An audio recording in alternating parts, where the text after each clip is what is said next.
especial. Há 30 anos, objetos voadores não identificados foram perseguidos por aviões caça da Força Aérea Brasileira nas áreas de São Paulo e do Rio de Janeiro.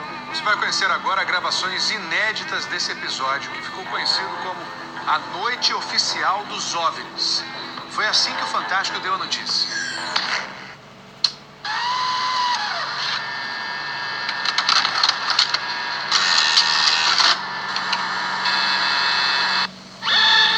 Esta semana, altas autoridades militares do Brasil admitiram publicamente pela primeira vez ter visto objetos voadores não identificados, os OVNIs. O próprio ministro da Aeronáutica, Brigadeiro Moreira Lima, deu entrevista para informar que pilotos das bases de Santa Cruz, no Rio de Janeiro, e de Anápolis, em Goiás, chegaram até a perseguir e a ser perseguidos pelos objetos voadores não identificados na região de São José dos Campos, sobre o Vale do Paraíba, e trechos do estado do Rio de Janeiro. Eram 21 OVNIs, segundo os militares, que ficaram mais de 3 horas sobrevoando o território brasileiro na noite de segunda e madrugada de terça-feira. Toda vez que é detectado algum objeto não identificado, evidentemente há um processo bastante eficiente de verificar se foi alguma aeronave que está voando sem um plano de voo aprovado, etc. Mas quando se comprova que é algo diferente, as aeronaves então são acionadas. O que ocorreu foi que os radares detectaram vários objetos não identificados. Veja agora, minuto a minuto, o que aconteceu naquele 19 de maio.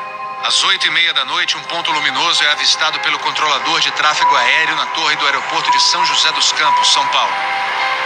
Um avião Xingu da Embraer se aproxima para pouso e o controlador pergunta ao comandante: "Você está vendo o ponto luminoso?" O Xingu confirma o avistamento, muda a rota e tenta se aproximar do OVNI. Quem estava no comando do avião era o coronel Osiris Silva, que voltava de Brasília depois de tomar posse como presidente da Petrobras. Eu vi um objeto luminoso no espaço, parecia um astro normal. Eu voei na direção dele e após 5, 6 minutos de voo, fiquei com a impressão de que ele começou a esmaecer, perder a intensidade e o brilho. 9h14 da noite. O controle de radar de São Paulo registra sinais sem identificação. 9h20. O controle aéreo em Brasília confirma a presença de objetos voadores não identificados. 10h23. O primeiro jato F-5 decola da base aérea de Santa Cruz, no Rio de Janeiro. Ele carrega armamento de guerra pronto para ser acionado. 10h45. O radar da base aérea de Anápolis, em Goiás, detecta sinais no radar. Um Mirage também armado decola em busca dos OVNIs. 11h15 da noite. O piloto do primeiro F-5 a entrar em ação avista um ponto luminoso e começa a perseguir o objeto voador não identificado. Nosso objetivo justamente era esse, se aproximar e identificar. Nós não conseguimos nem nos aproximar, muito menos identificar. 11h17. Mais um Mirage decola da base de Anápolis para perseguir os objetos. 11h20. O caça F-5 recebe pela primeira vez um sinal no radar de bordo confirmando a presença do objeto não identificado à sua frente. 11h36. O terceiro Mirage sai da base de Anápolis, mas não consegue contato visual com os OVNIs. Naquela noite, 5 jatos da Força Aérea foram acionados e retornaram sem conseguir se aproximar dos objetos. Os radares do Sindacta em Brasília registraram um total de 21 sinais desconhecidos no céu do Brasil. O grande personagem dessa história foi o controlador de voo que estava na torre de São José dos Campos. O sargento Sérgio Mota da Silva, que aparece nessa foto tirada na torre de São José poucos dias depois do incidente, foi quem deu o primeiro alerta sobre OVNIs. 30 anos depois, Sérgio, que hoje é controlador de voo civil, deu a primeira entrevista para uma TV. Ele preferiu não mostrar o rosto. Tem alguma coisa aqui no setor noreste de São José? Farolzinho por lá? Eu tô olhando bem, o bicho tá parado. Quem sobe, quem desce, vai pra esquerda e pra direita. Tá paradinho lá. Tô olhando, não é estrela não. É um farol. A olho nu parecia um avião. Quando coloquei no binóculo para observar, é que eu vi que ele era extremamente cintilante, multicolorido. Tinha vermelho, azul, branco, lilás, um monte de cores, com uma certa predominância do laranja, mas ele era muito bonito. O controlador pediu ao avião Xingu para tentar avistar o objeto. Eu expliquei a ele onde estava o objeto, pedi a ele que se ele tivesse avistamento ele me informasse. Tem maneira de ir à vista? É assim daqui, ó. Vem daqui, ó. É assim, ó. Vou mostrar a ponta vista. Esse bem visível, eu poderia descrevê-lo? É uma estrela grande. Estrela grande e bem vermelha. Entendido, grande e bem vermelha. Controle de São Paulo será alertado. O controlador em São José dos Campos avisa ao controle São Paulo que o Xingu está perseguindo o OVNI. Positivo. Ele está perseguindo o troço. Está perseguindo o troço? Tá indo atrás. Sério, tá indo. Controle? Tá vendo? Próximo de São Paulo, já da região do radar, esse objeto simplesmente desapareceu do radar. O Xingu também perdeu contato visual com ele. O avião Xingu abandonou a perseguição e pousou em São José dos Campos. Pouco depois, o controlador da Torre de São José alertou o controle São Paulo. Outros OVNIs estavam aparecendo no céu. Estou vendo 3 agora. São 3 luzes. Mas parecem estrelas. Mas o radar não pega estrelas. Que isso? Você observa alguma cor, alguma coisa? Pois é. Rapaz, eu não sei. Pra mim, olha, tá parecendo uma estrela. Mas só que conta de cor bonita, rapaz. Tá vermelho, amarelo, branco. Tá dando um monte de coisa. Pô, tão barato isso aqui. Deve ter uns caras por aqui já pelas contas que eu tô fazendo aqui. Ainda bem que vocês estão vendo também, senão eu ia pensar que eu tô ficando doido.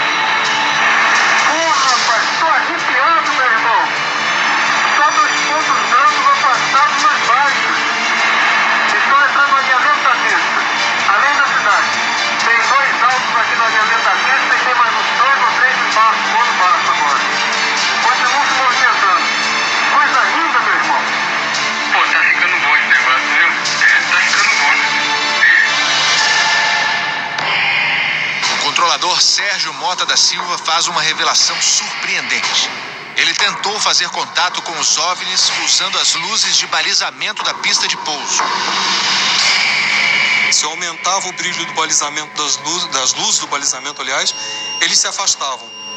E se eu diminuía a intensidade das luzes do balizamento, eles se aproximavam. Pareciam responder de modo inteligente aos sinais que eu fazia com as luzes da pista de pouso e decolagem. O controlador Sérgio fala com o controle aéreo em Brasília. Fala, Brasília. Brasília? Boa noite, bem-vindo ao Festival dos Discos Voadores. É uma loucura isso aqui, cara. Pô, os que eu pude ver mudavam de cor o tempo todo. Vermelho, amarelo, azul, lilás, aquele festival de cores.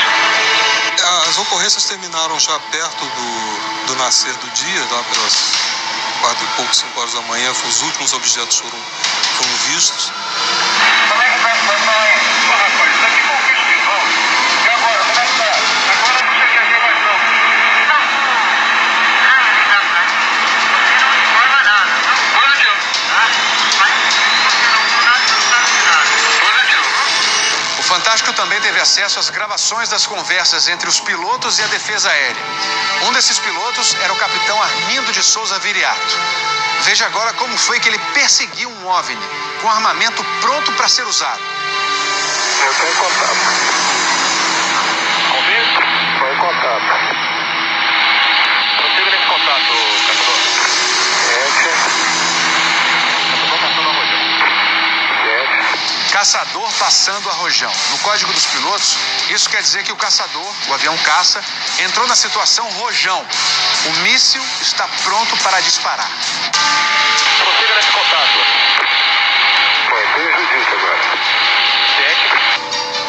Judite significa que o alvo está no radar. Ou seja, o piloto pode atirar se for autorizado pela defesa aérea. Mas neste momento, o alvo se afasta em alta velocidade. Está aumentando. Aumentando a distância, confirma. Afirmativo. A distância está aumentando de novo, ok? 7. Passando rápido, né? Comportamento muito estranho, ok? O capitão Viriato falou sobre a incrível velocidade dos OVNIs numa entrevista ao Fantástico. Essa aceleração, o radar de Brasília chegou a pegar na época de defesa aérea, deu aproximadamente Mach 15. Isso aí daria em torno de 15 mil km por hora. 15 13.000 km/h é uma velocidade muito acima dos jatos mais rápidos do mundo, que chegam no máximo a 4.000 km/h. Um documento confidencial do Comando de Defesa Aérea de junho de 1986 concluiu: os objetos produziram ecos nos radares do sistema de defesa e também nos jatos que perseguiram os OVNIs. Houve contato visual dos pilotos. Os objetos atingiram velocidades supersônicas e mostraram capacidade de acelerar e desacelerar de modo brusco. E a principal conclusão do relatório: os fenômenos são sólidos e refletem inteligência pela capacidade de acompanhar e manter distância dos observadores, como também voar informação. Não foi possível identificar a origem dos objetos. Foram esses dois ufólogos, pesquisadores de OVNIs, que conseguiram no Arquivo Nacional em Brasília a liberação gratuita dessas gravações. O fenômeno OVNI é real, existe, e o governo sabe disso, as Forças Armadas sabem disso. Essa documentação sendo exposta para o público permite que as pessoas entendam que isso não é brincadeira. Não tem como a gente falar que seriam naves extraterrestres, né? Eram objetos voadores não identificados. Não podemos dar qual a procedência deles, qual a origem. É alguma coisa inexplicável do nosso ponto de vista tecnológico à época e mesmo ainda hoje.